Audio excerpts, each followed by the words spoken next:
ओ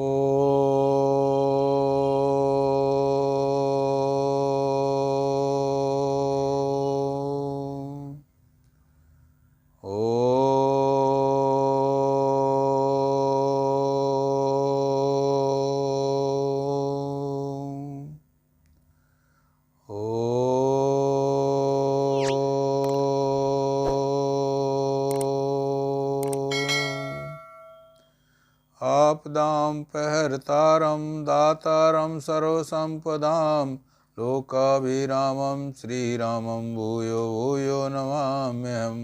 वसुदेवसुतं देवं कंसचाणूरमर्दनं देवकी परमानन्दं कृष्णं वन्दे जगद्गुरुं। श्रीकृष्णं वन्दे जगद्गुरुं।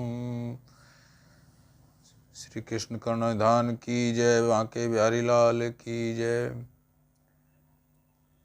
आज हम आपको परमात्म तत्व के बारे में कुछ चर्चा करेंगे आपसे।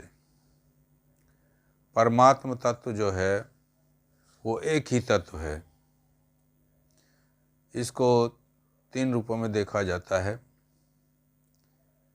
प्रकृति यानी माया कह लो, जीव और ब्रह्म यानी एक ब्रह्म हो गया, एक जीव हो गया और एक प्रकृति हो गई।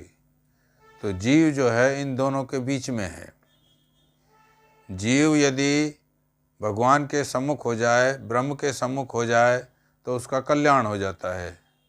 वो जो है ना, जैसे फर्ज करो ये परमात्मा है, ठीक है, और ये प्रकृति है।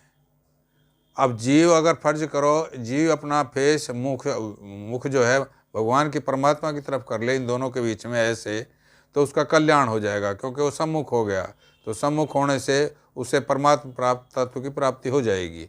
और यदि वही जीव विमुख हो गया, ऐसे प्रकृति की साइड में हो गया, तो यानी वो माया में उलझा रहा, तो उसका फिर कल्याण नहीं हो सकता। तो जीव को जो है हमेशा परमात्मा के सम्मुख रहना चाहिए, विमुख नहीं रहना चाहिए।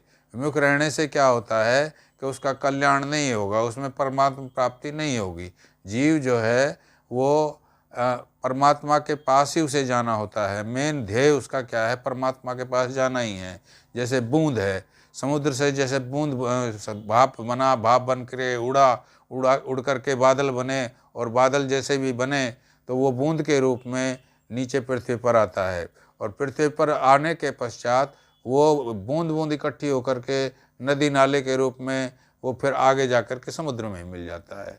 यानी जीव जो है वो बाद में आत्मा कह लो, आत्मा जो है ना वो परमात्मा में मिल जाती है। जीव और आत्मा में भी थोड़ा सा मतलब अंतर लगा लीजिए, क्योंकि जीव जो है वो जीव के अंदर एक शरीर देख करके भगवान ने उसके अंदर आत्मा का प्रविष्ट किया है, तो उस हिसाब से उसको जीव बन गया। वो जीव के अंदर अहम आ जाता है, वो अपने आप को मैं ये करता हूँ, मैं वो करता हूँ, मेरा ये है।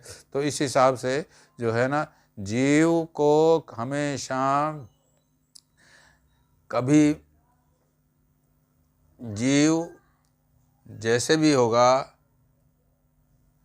उस हिसाब से जीव को हमेशा, हमने बताया कि जीव जो है ना वो अगर परमात्मा के सम्मुख रहे, भगवान के सम्मुख रहे, तो उसका कल्याण हो जाता है। और यदि वो माया प्रकृति के सम्मुख रहेगा तो उसका कल्याण नहीं होगा।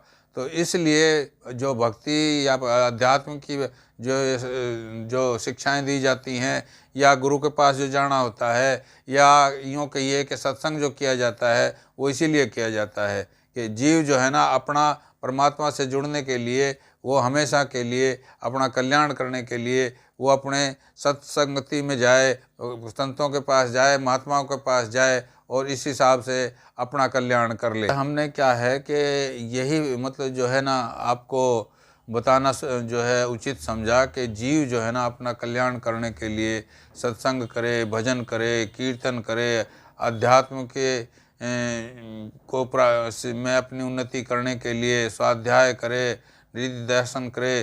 तो इस प्रकार से जीव अपना कल्याण करने के लिए जो भी उपाय उसको सुझाए गए हैं, चाहे उसको दर्शन शास्त्रों में लगा लो, चाहे ग्रंथों में लगा लो, और चाहे उसको किसी गुरु के पास जा कर के शिक्षा ले कर के करने की जो है ढंग लगा लो, किसी भी प्रकार से वो जैसे भी चाहे अपना कल्याण करने के लिए, लेकिन भगवान से विमुख ना होए, रहे भगवान के सम्मुख ही, मतलब भगवान के सम्मुख ऐसे रहे, ऐसे ना हो।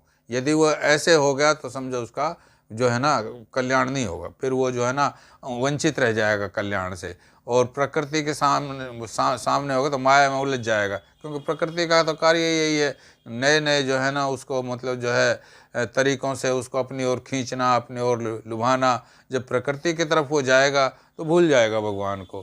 भगवान को भूलने से फिर क्या होगा, फिर उसे कल्याण का रास्ता मिलेगा ही नहीं।